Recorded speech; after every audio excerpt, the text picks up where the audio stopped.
Hello dear students, class 8 lesson 3। आपके lesson का नाम है बस की यात्रा। इसके लेखक कौन है? हरिशंकर प्रसाई। ये जो आपका जो लेसन है बस की यात्रा, इसकी जो स्टोरी है बहुत ही अच्छी स्टोरी है। इसमें जो बस है उसकी स्थिति इतनी अधिक खराब है, एकदम टूटी फूटी जर्जर स्थिति में है और लेखक जो है इसी का वर्णन कर रहा है। तो इसमें होता क्या है? इसमें होता ये है कि जो लेखक है, इसमें सबसे मेन पात्र कौन है? एक लेखक हो गए, बस है, उसमें कुछ यात्री हैं और बस का जो मालिक है वो भी उसी बस में बैठा हुआ। तो ये स्टोरी स्टार्ट होती है, जो लेखक हैं उनको किसी स्थान पर जाना था। अब वहाँ जाने के लिए वो जो बस था केवल एकमात्र वही सहारा था, क्योंकि उनको ज्वाइनिंग करने जाना था। उनका जाना, लेखक का जाना भी अनिवार्य था। और उस शाम को केवल वही एक बस ही जाती थी, दूसरी किसी बस की व्यवस्था नहीं थी, क्योंकि वो बस कहाँ तक पहुँचाती? जबलपुर पहुँचाती। वहाँ से उन्हें ट्रेन पकड़ना था, फिर वहाँ जाके अपने गंतव्य स्थान उन्हें ज्वाइनिंग भी करना था। तो यहाँ पे क्या है, जो लेखक अपने 4 मित्रों के साथ, 4-5 मित्रों के साथ सफ़र करना चाह रहे थे। तो वहाँ जो उस गांव के लोग थे वो क्या कहते हैं, इस बस से यात्रा करना अच्छी चीज़ नहीं है, क्योंकि ये बस जो है गंतव्य स्थान तक पहुँचाएगी या नहीं पहुँचाएगी, इसके विषय में सभी को शंका है। लेकिन लेखक क्या करे, वो भी मजबूर है, उसको जबलपुर जाना है, शाम की ट्रेन पकड़ना, और वही एक बस है। दूसरे दिन फिर भी वही बस आएगी, कोई दूसरी बस चल नहीं रही, और बस जो है टूटी फूटी स्थिति में है। और उसमें बैठने के लिए उस बस के मालिक भी थे। इसमें अगर देखा जाए तो पूरा सबसे ज़्यादा व्यंग्य किस पर किया गया है? बस के मालिक के ऊपर। कि बस के मालिक जो होते हैं वो बस से तो पैसा कमाते ही कमाते हैं, लेकिन बस की स्थिति को सुधारने का प्रयास ज़्यादा नहीं करते हैं। इसके बाद क्या होता? कहानी आगे बढ़ती है। लेखक देखता है, वो सोच पड़ जाता है ये बस चलेगी या नहीं चलेगी।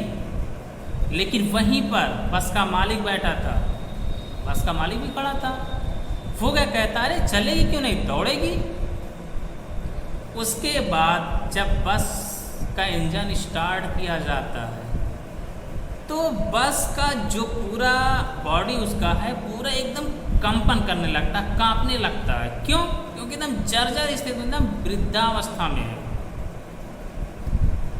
फिर उसके बाद जो यात्री हैं, लेखक हैं, बस का मालिक, सब उसमें बैठते हैं, बस चलती है।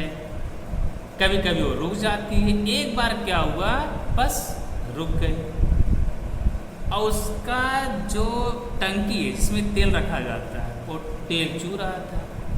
ड्राइवर उतरता है, क्लेंजर उतरते हैं, पहुंचते हैं, उसके बाद बाल्टी ले जाके रखते हैं, सब तेल उससे निकालते हैं, फिर उसके बाद सही करते हैं। फिर उसके बाद क्या करते हैं, कुप्पी से, एक कुप्पी होती है ना, उससे क्या करते हैं, उसमें तेल डालते हैं। तो लेखक इसमें सोचता है और सोचता है कि ऐसा लग रहा है जैसे किसी बच्चे को नेपुल से दूध पिलाया जा रहा है, क्योंकि उसे कुप्पी से दूध पिलाया जा रहा था, डायरेक्ट हो नहीं रहा था। फिर उसके बाद बात स्टार्ट होती है और उसमें जो खिड़की लगे थे, जो शीशा थी, कांच के शीशे जो लगे हुए थे वो एकदम टूटे फूटे थे।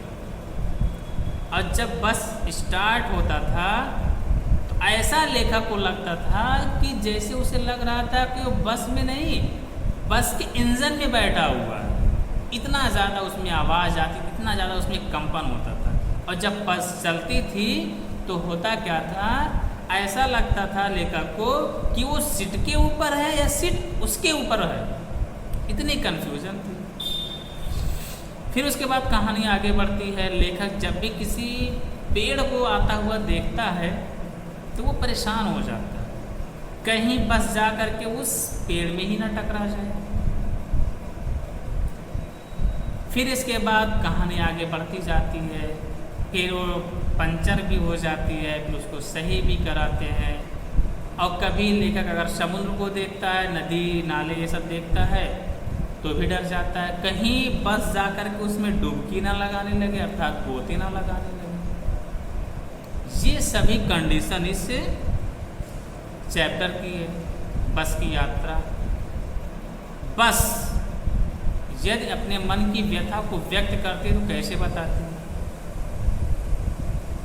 कि जो बस है, जब तक वो युवा अवस्था में थी उसे लोग नहलाते थे, धुलाते थे, साफ करते थे, लेकिन वही बस आज वृद्धावस्था में आ गई है, उसका कोई केयर करने वाला नहीं है, जिस प्रकार से आज के समाज में हो रहा है।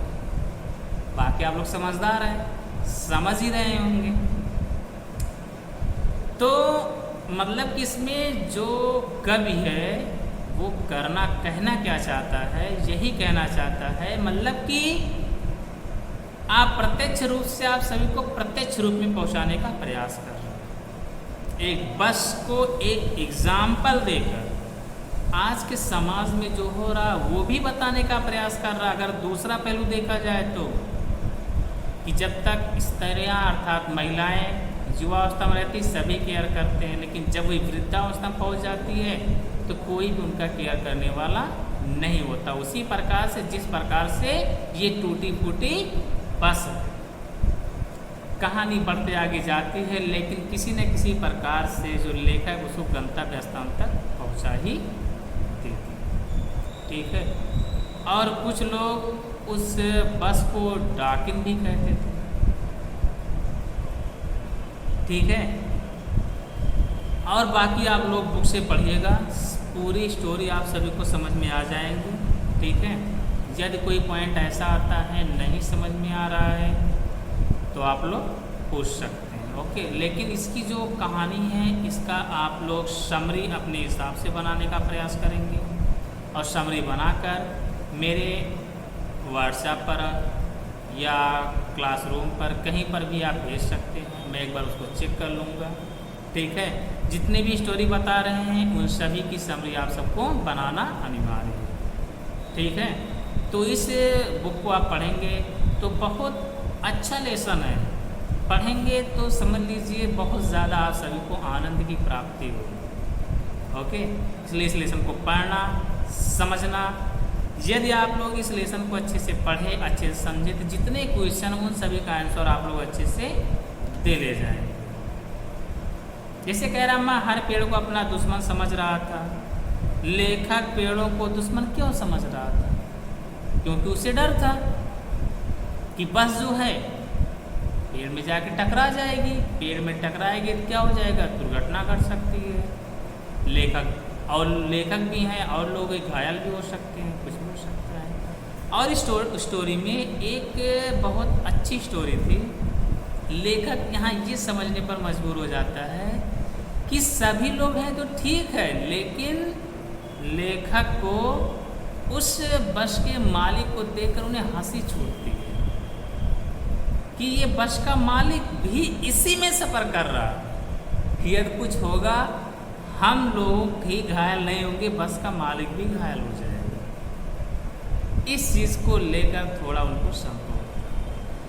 और इसमें यदि देखा जाए एक पॉइंट और आता है कि जो बस के मालिक हैं उन सभी को जिस बस से पैसा कमा रहे हैं उसकी देखभाल भी अच्छे से करनी चाहिए। इस लेसन के अकॉर्डिंग एकदम उसे निसहाय नहीं छोड़ देना चाहिए, कुछ बिगड़े उसे बना देना चाहिए। अब सोचो उसमें जो हेडलाइट लगी, जो बल्ब लगी, वो भी कभी जलती थी कभी बुझ जाती थी। ये कंडीशन थी, एक बल्ब नहीं बनाया जा रहा था, अर्थात देखा जाए तो बस क्या थी, अंधी हो चुकी थी। और बस कुछ दूर जाती थी, रुक जाती थी, जाती थी, रुक जाती थी, जाती थी, रुक जाती थी, यही चलता रहता था।